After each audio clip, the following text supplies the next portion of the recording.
What if the fear you are trying to avoid is actually your moment of destiny? In the kingdom of Persia, danger was spreading quietly. A royal decree had been signed. On a chosen day, every Jew in the empire would be destroyed. Men, women, children, no mercy, no escape. Far from the palace, Mordecai sat at the king's gate dressed in sackcloth and ashes. He cried out loudly in the streets. His grief was deep. His pain was public. The city of Susa was confused and troubled. Something terrible was coming. But inside the palace, Queen Esther did not know. When her servants told her that Mordecai was mourning at the gate, she was disturbed. Why is he acting this way? What happened? She quickly sent him fresh clothes, but he refused them. He would not be comforted. Through a messenger, Mordecai sent Esther a copy of the king's decree. When she read it, her heart must have pounded. Her people were marked for death. Then Mordecai sent her a powerful message. Do not think that because you are in the palace, you will escape. If you stay silent at this time, help will come from somewhere else, but you and your family will perish. And who knows whether you have come to the kingdom for such a time as this? For such a time as this. Those words were heavy. Esther was queen, yes, but she was also a Jew. And there was a law in the kingdom. Anyone who went before the king without being invited could be killed instantly, unless the king stretched out his golden scepter. Esther had not been called to the king for 30 days. 30 days. To walk into that throne room without invitation could mean death.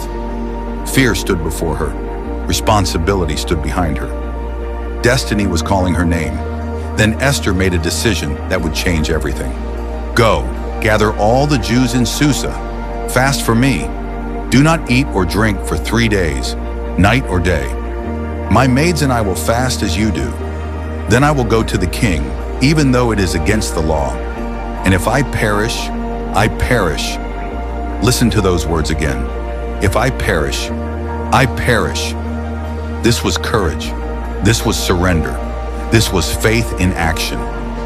Across the city, the Jews fasted and prayed. No food, no water, only desperate cries rising to heaven. The palace grew quiet as Esther prepared herself, not just with royal garments, but with prayer. Not just with beauty, but with boldness. Esther chapter 4 is not about comfort. It is about calling.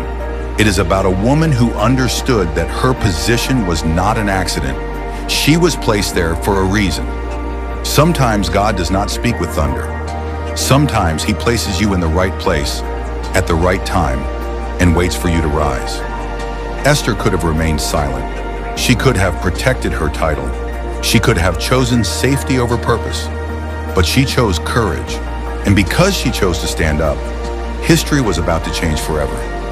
Now the question is not only about Esther. The question is about you. What moment are you facing right now? What fear is standing in your way? What is your such a time as this?